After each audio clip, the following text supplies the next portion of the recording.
Welcome to HS24 news. నేను జగదీష్. పెనాల్టీల పేరుతో aqua రైతుల నుండి అక్రమంగా వసూలు చేస్తున్న విద్యుత్ బిల్లులను ఆపాలని డిమాండ్ చేస్తూ అంబేద్కర్ కోనసీమ జిల్లా అమలాపురంలో జిల్లా కలెక్టర్ కార్యాలయం వరకు ఆక్వా రైతులు నిరసన ర్యాలీ నిర్వహించారు. అనంతరం రైతులు జిల్లా కలెక్టర్ కార్యాలయం ఎదుట నిరసన తెలిపారు. ఆక్వా రైతుల సమస్యలపై జిల్లా కలెక్టర్ ఆర్ మహేష్ కుమార్కు రైతులు వినతి పత్రం అందించారు. అందరికీ నమస్కారం అండి.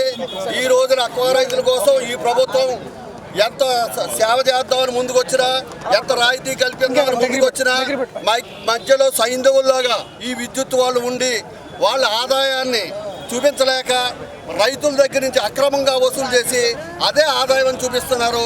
వాళ్ళు సక్రమంగా నడుచుకుని సక్రమంగా ఉద్యోగాలు చేయకుండా అక్రమంగా ఈ తెలివి తక్కువ రైతుల్ని అక్రమంగా కరెంటును లో వోల్టేజ్ ఇచ్చి దాని వల్ల యాంప్స్ పెరిగి తర్వాత బిల్లు పెరిగిందని చెప్పి ఏసీడీలు తీసుకొచ్చి కడతావా చస్తావంట కూర్చున్నారు. ఇది చాలా దారుణం.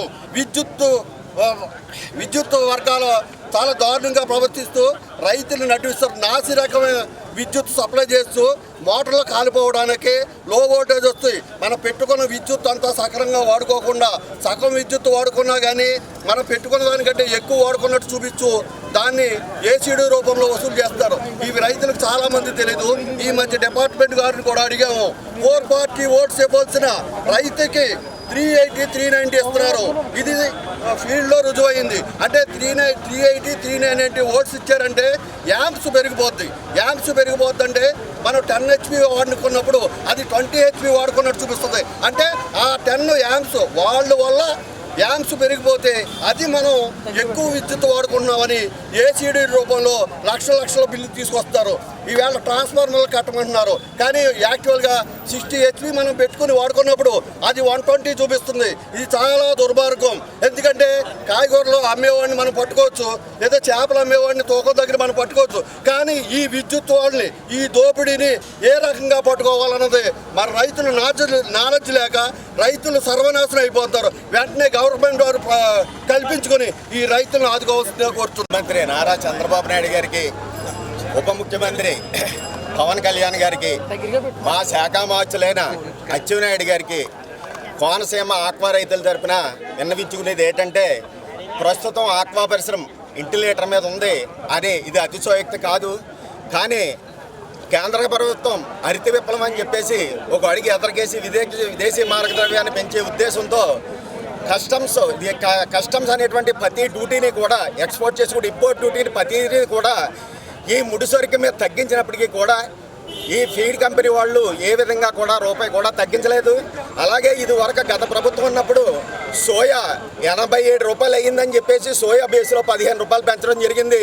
ఇవాళ సోయా 26 రూపాయలు 30 రూపాయలకు వచ్చినప్పటికీ కూడా అదే రేటు కొనసాగించడం ఇది దారుణం అని చెప్పేసి అంటున్నాం.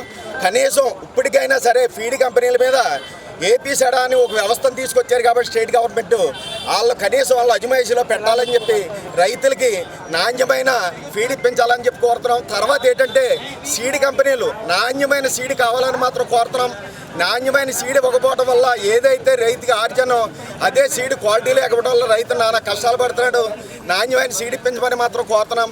తర్వాత ఉప ముఖ్యమంత్రి గారిని, సీఎం గారిని కోరేది ఏంటంటే, దయించి ఇప్పుడున్న పరిస్థితుల్లో ఆక్వా పరిశ్రమ చాలా ఇంటి లీటర్ మీద ఉంది కాబట్టి ప్రస్తుతానికి కరెంటు వాళ్ళు మా మీద మాత్రం ఎలక్ట్రిసిటీ డిపార్ట్మెంటు స్పెషల్ డ్రైవ్ పేరిట ఏసీడీ అని, ఫేస్ టక్ అని, తర్వాత ఎస్పీఎల్ ఛార్జెస్ అని నానా రకాలుగా వడ్డించి రైతులు నానా ఇబ్బందులు గురితెత్తు స్పెషల్ డ్రైవ్ చేసి మీరు డబ్బు కడతారా, లైన్ ఆపమంటారా అని చెప్పేసి రైతులను భయభ్రాంతులు గురి చేస్తున్నారు. కాబట్టి ప్రస్తుత పరిస్థితుల్లో ఈ యొక్క ఎలక్ట్రిఫికేషన్ యొక్క సిస్టాన్ని కొన్నాళ్ళు వాయిదా వేయాలని సీఎం చంద్రబాబు నాయుడు గారిని, పవన్ కళ్యాణ్ని కోరటం అవుతుంది. తర్వాత ఏంటంటే ఇదే పరిస్థితి కొనసాగితే మొన్న మార్చి నెలలో, ఫిబ్రవరి నెలలో 16, 17, 18 రోజుల్లో ఎన్క్లేవ్ అని లాడ్జ్లో ఒక హోటల్లో పెట్టినప్పుడు నారా చంద్రబాబు నాయుడు గారు హరిత విప్లవాన్ని మనకి విదేశీ భారతదేశాన్ని పెంచే దృక్పథంతో 4 లక్షల ఎకరాలు ఇప్పుడు ఆక్వాలో ఉంది కాబట్టి 4 లక్షలని 10 లక్షలు తీసుకెళ్తామని చెప్పేసి ఆ రోజు మీటింగ్లో చెప్పడం జరిగింది. ఇదే పరిస్థితి కొనసాగితే 4 లక్షలు 10 లక్షలకి వెళ్ళటం కాదు, ఈ 4 లక్షలు లక్షకు పడిపోవడానికి కూడా రైతులు సంసిద్ధంగా ఉన్నారని, ఇదే పరిస్థితి కొనసాగితే రాబోయే రోజు రోజుల్లో రైతులు దీనికి క్రాప్ హాలిడే ప్రకటించడం తప్ప వేరే గత్యంతరం లేదని చెప్పేసి తెలుపుకుంటూ సెలవు తీసుకుంటాం.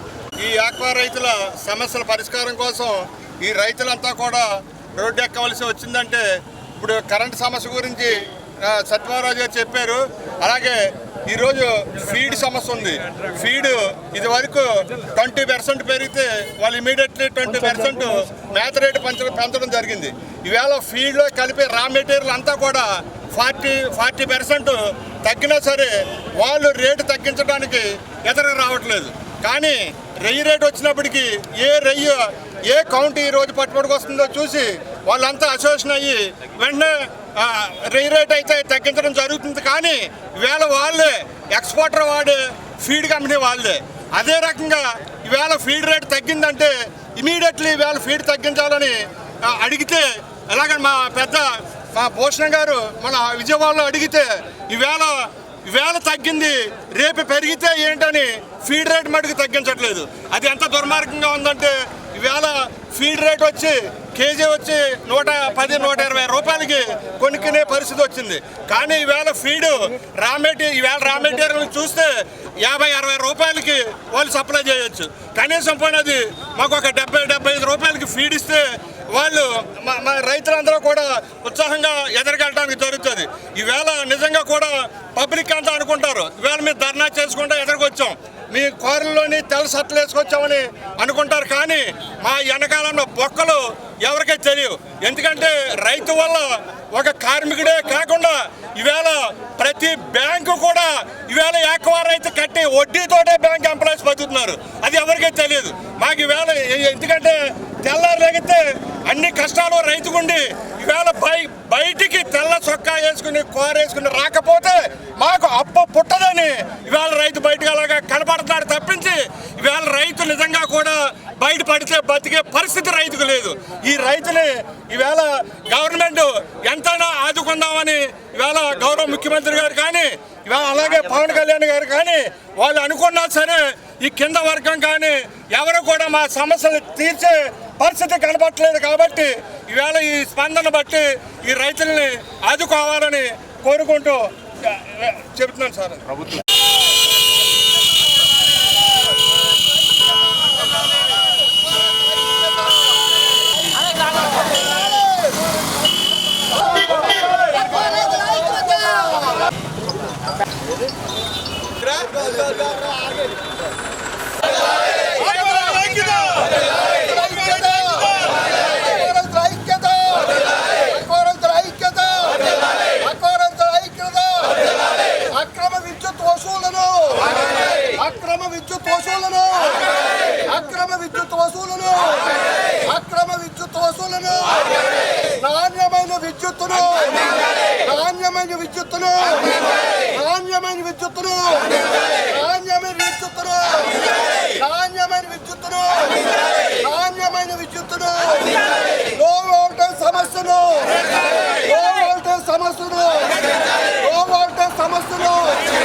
రెయ్యులను ఎక్స్పోర్ట్ చేసే రైతుకు సక్రమైన కరెంటును, రెయ్యను ఎక్స్పోర్ట్ చేసే రైతుకు, రెయ్యలను ఎక్స్పోర్ట్ చేసే రైతులకు, రెయ్యను ఎక్స్పోర్ట్ చేసే రైతులకు, రెయ్యను ఎక్స్పోర్ట్ చేసే రైతులకు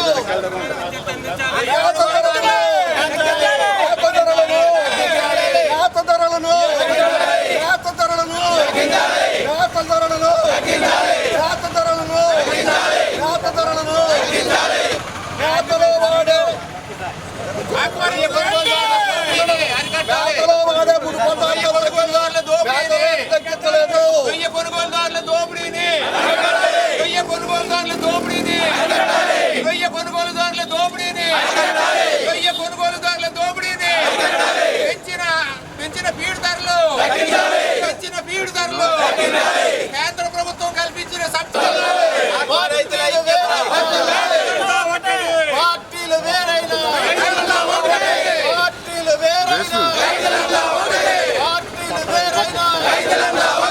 నాణ్యమైన విద్యుత్తును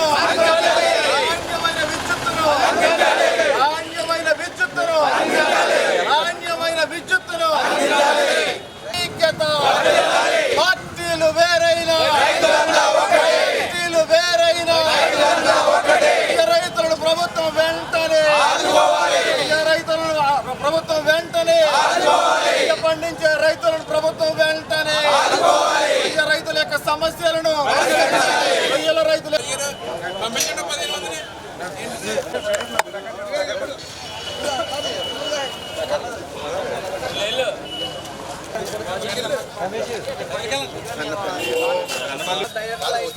కదా